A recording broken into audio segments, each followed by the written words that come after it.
Tonight on Politics Today, we continue our coverage of the anti-SARS protests across the country.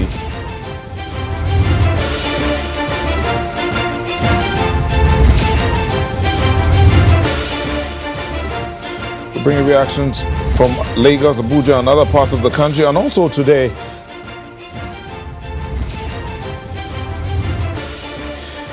Ondo State Governor receives his certificate of return from INEC, bringing a close to the electoral process for 2020 governorship in that state.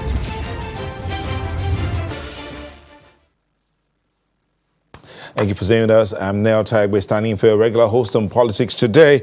We'll start out immediately with the news of what's going on. The protests continue today. Nigerian youth appeared unrelenting as they returned to the streets for another day of protest, making it the sixth day of venting their anger against what they call police brutality and alleged killing of innocent Nigerians. Our next report takes a look at anti-SARS protests in Lagos, Abuja, and some other parts of the country.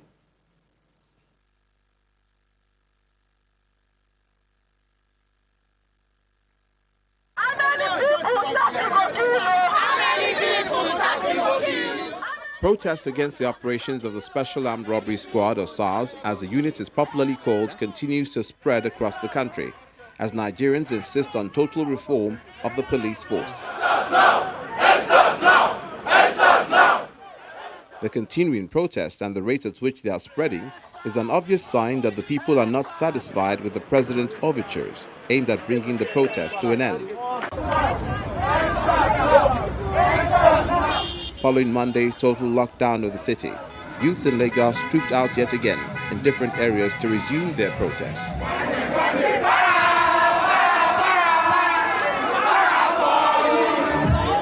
Again, many converge at the seat of government in Alausa area, bearing placards, singing and dancing.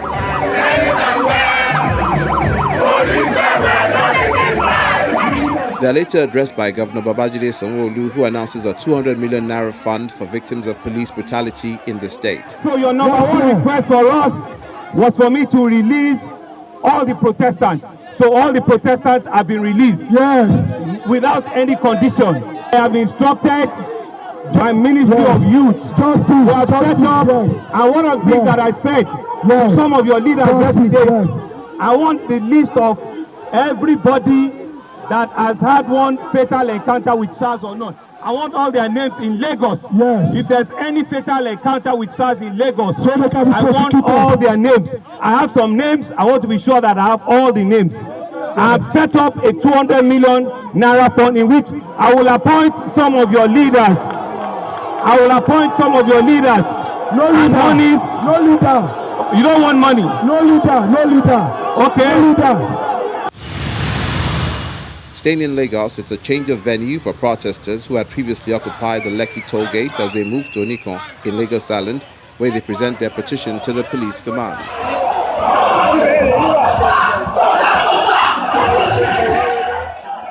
And the action continues in Oyo State as protesters gather in Agodi just outside the governor's office complex. But today, the protesters are joined by the state deputy governor, Raul Folaniyan, who was seen carrying a placard in solidarity with the protesters, indicating that he too was once a victim of police brutality. And in Akure, the Ondo State capital, the call is the same, as protesters march on the streets singing songs for an end to police brutality.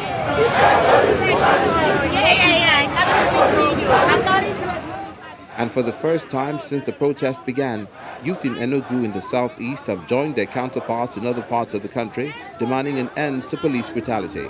And just like their counterparts in Lagos, they take their protest to the government house.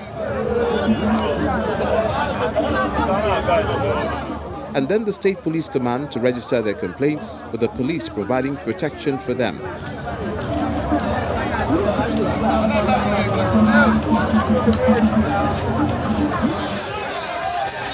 More from the southeast, protesters gather at Freedom Square in Owerri, the Imo State capital, as they join in the march against police brutality.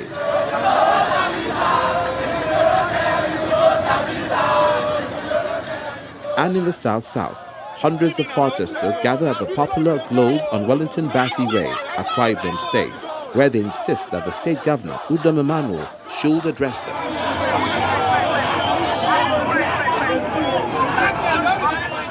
Meanwhile, protesters in Port Harcourt, the River State capital, defy a ban on the anti-SARS march by Governor Nyesom Wike, daring to take their protest to the seat of power. Up north in Borno State, a coalition of interest groups is also out in the streets, but this time they're asking the federal government to reconsider the disbandment of SARS. According to them, while they appreciate the position of people in other parts of the country, the peculiar security situation in the northeast, especially regarding the fight against terror, requires that special police units be retained and made more effective. The protest walk terminates at the government house, where they were received by the deputy governor, Mr. Omar Kadafur. Our people have now said their view. We're going to relay that message to the president. There's no telling when these protests will end, but judging from the way the protesters across the country are adding to their demands daily, zeroing in on police brutality, it may not be anytime soon. And apparently, following a directive by the president on the dissolution of the anti-SARS robbery squad, an immediate response to the yearnings of the citizens, the Inspector General of Police convened a meeting with stakeholders agreeing to meet demands, which include the halting of use of force against protesters and unconditional release of arrested citizens.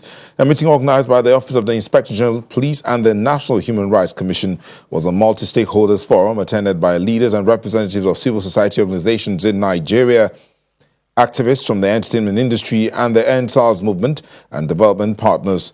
The Ministry of Police Affairs and Police Service Commission were also present at the meeting that affirmed at the 5-point agenda demands of the protesters and the anti-SARS movement are genuine concerns and will be addressed by the government.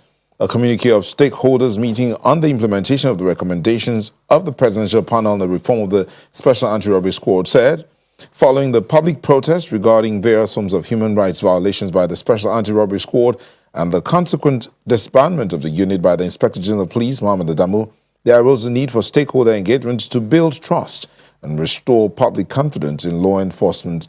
The agitations also brought to the fore the need to implement the recommendations of the Presidential Panel on the reform of the Special Anti-Robbery Squad. The forum was addressed by the Inspector General of Police and the Executive Secretary of the National Human Rights Commission. Meanwhile, the Inspector General of Police has ordered that all defunct SARS personnel are to report at the police headquarters for debriefing and psychological and medical examination, and then also the new tactical teams to commence training as well. And in Rivers State, the people of Rivers State have suffered the most. That's coming from the governor in the hands of the dissolved Special Anti-Robbery Squad.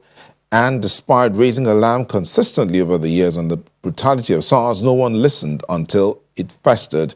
Again, those are the words of Governor Nyesom Wike while he was addressing the anti-SARS protesters at the Government House in Port Harcourt. Governor Wike recounted how the people of the state have been victimized and the issues politicized. He accused some governors of now playing to the gallery by joining the protest. They have a promise to protect the interest of the citizens against all odds. Nobody has suffered. No state has suffered in the hands of SARS like Rivers State. My own people are killed every day. I say, see what SARS is doing. Nigerians kept quiet. They say it's politics.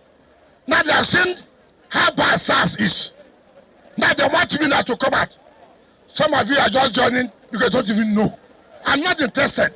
SARS cannot be our friend. I have called.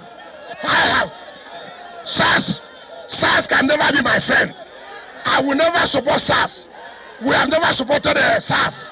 You see, the mistake we are making, if the end SARS, which they have ended, now, I don't know the same police people. If they form another body, it's not the same police people. So what you require is total reform of police. Doing the reform as you're protesting for the police to be reformed. We must also protest, Mr. President, you cannot bring your own aid to be a national commissioner in INEC. And from there, let's look at this conversation. The demands of Nigerian youth and indeed Nigerian citizens for the end of SARS and the reform of the Nigerian police force and what has been done so far. We're joined from our Abuja studio by the Executive Secretary of the National Human Rights Commission, Mr. Tony Ojukwu. Thank you for joining us, Mr. Ojukwu. Thank you. Thank you, sir. Let's start out with that stakeholders meeting today, the sixth day of the process across Lagos, Abuja, and indeed across the country, most of us say. How would you assess the protest? You did have that the stakeholders meeting. You think it was the right thing to have happened today? Of course, it is very apt, it is timely, and it is targeted at looking critically at the demands of the protesters. And I think the stakeholders adequately addressed all the concerns of the stakeholders. And we are emphasizing that this is a process, it is not an event. For instance, if you want accountability for those who have violated rights, those complaints have to be investigated, and those who are found guilty will have to be prosecuted. This cannot end in one day. If we are saying, okay, we want compensation for the families of the victims, yes, that is correct. If any case is substantiated, with time, the families of the victims will be compensated. If you say, yes, the SARS officer should go through some psychological and mental examination, yes, this is a process. Of course, you see now that the officers are being invited back to the headquarters for debriefing. This is a process. It will take some time. If we are looking at all the people who have been arrested, that they be released, the directive has been given. That is already been implemented in Lagos and in some other states. Also, we are looking at that all the people who have suffered in the hands of SARS we are going to publish, the National Human Rights Commission is going to publish a call for memorandum from members of the public for justified cases, cases that can be verified. And we are setting up a panel of investigation that will cut across the judiciary, cut across the civil society, and also cut across government agencies to look into all these complaints, and any SARS officers who have been found to have violated rights will be made to account for it. Okay. So all the demands have been met, and all we need to do now is, why we are doing all this is to show good faith on the part of the Commission, to show that we are genuinely committed to this process, and that this time around, there is a window of opportunity for us to really reform and get the police we want. So okay. We only seek for the cooperation of all Nigerians to allow us to get to the end of this process peacefully. Okay, Mr. Ojukwu, we'll come back to you to look at this process and what the NHRC is bringing to the table, because this is not the first time Nigerian citizens have talked about their rights that are being abused across the country. But we also have in the studio Dr. Paul Ananaba, who's a senior advocate of Nigeria. Thank you for joining us. Thank you. Real quick, let's look at this matter now. The stakeholder panel that held in Abuja, the protests that are going on. Mr. Ojukwu says this is the right time and the process has started. Do you agree with him? Well, to some extent I will agree with him, but why must we wait until there's a protest before such significant meetings can be held in this country? That's the issue. Must we wait for a protest? What if this protest had gone out of hand and had become much more serious than it is? Can we account for what has been lost in a place like Lagos? Some people slept on the road in the last few days. Can we account for it? Businesses disrupted, appointments cancelled and all that. Can we account for that? To the extent that there was such stakeholders meeting could take place, yes. But that it is the right time, I may not agree. we should become proactive. Okay, we'll take a moment and we'll go on a quick break. When we come back, we'll continue this conversation. Do stay with us.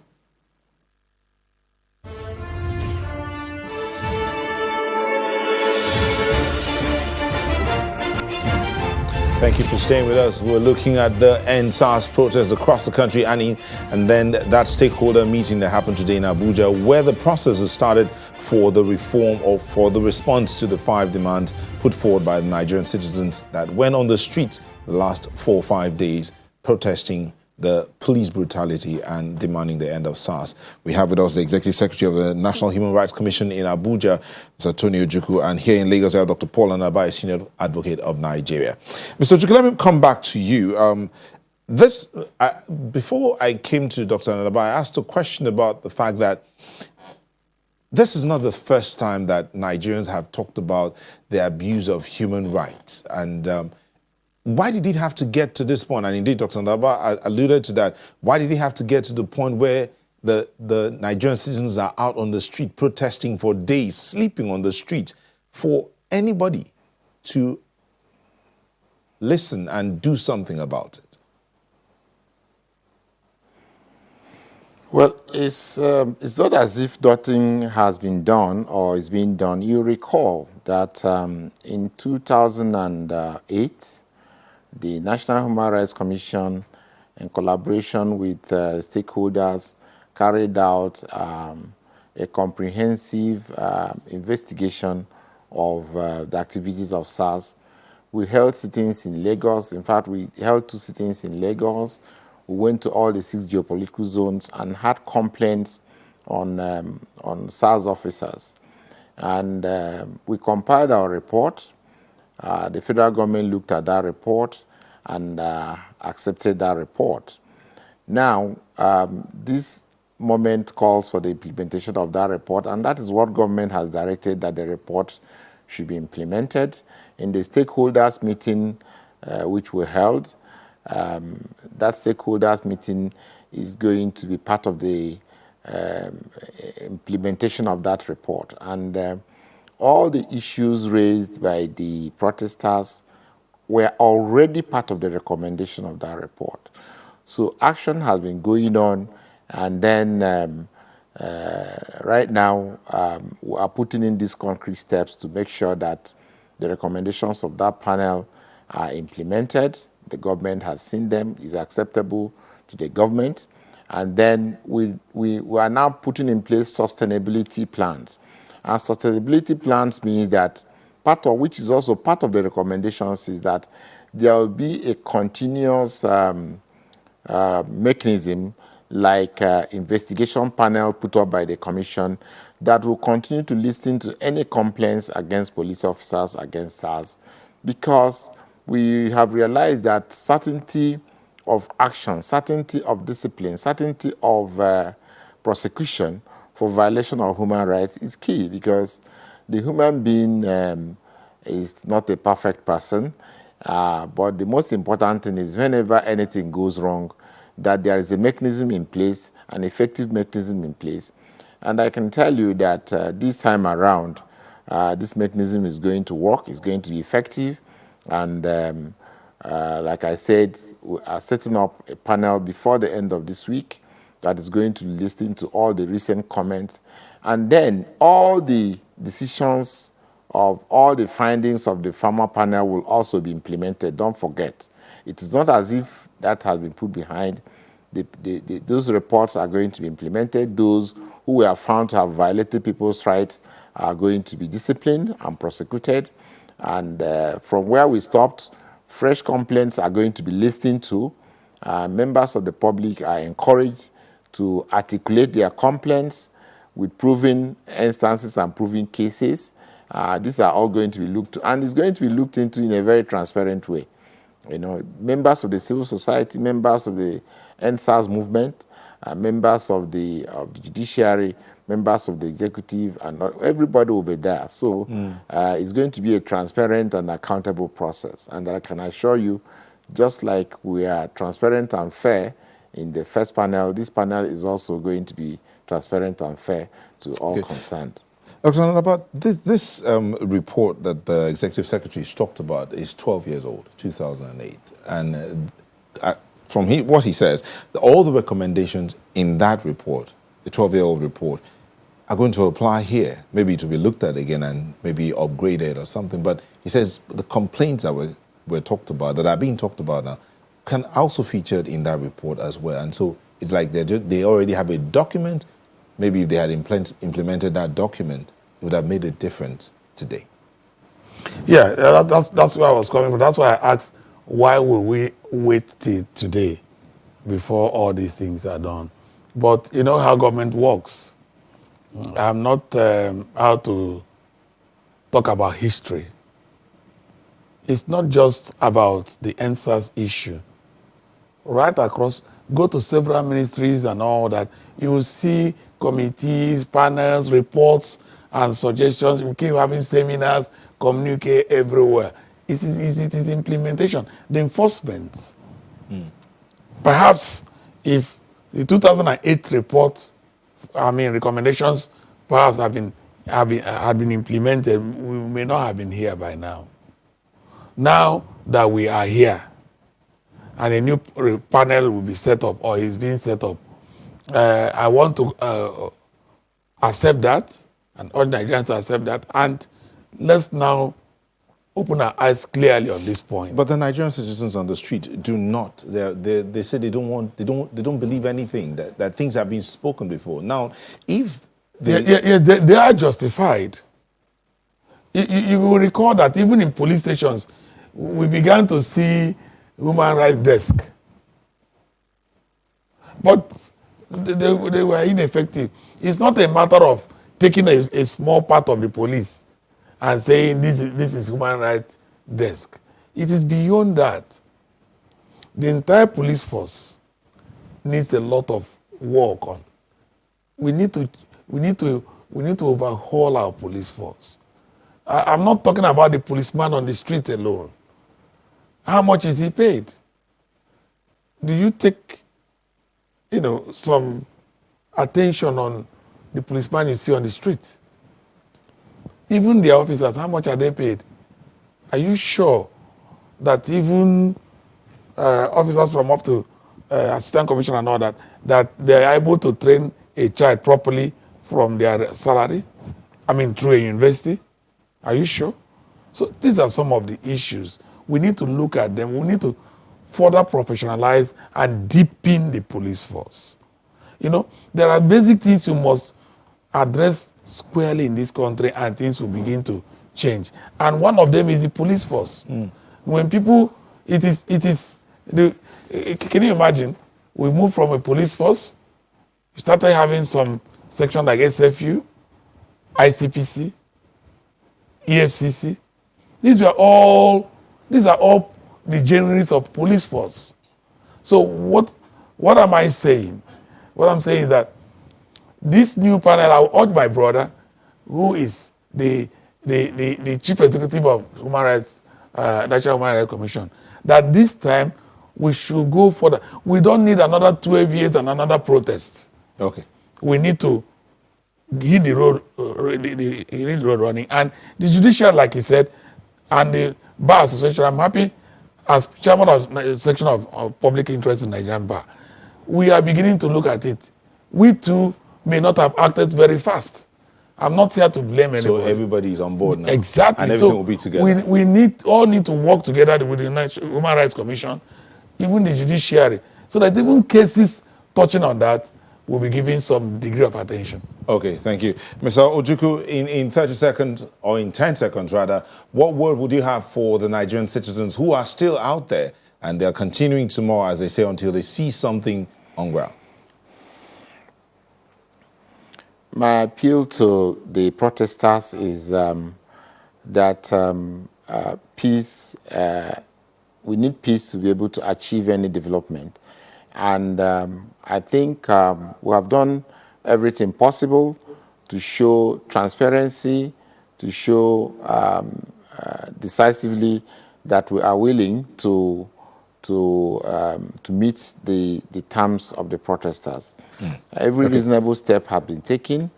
There is no need to go back to the streets. Let them give us a chance. The Commission is right on top of this. We are sorry for this situation that led them to go to the streets.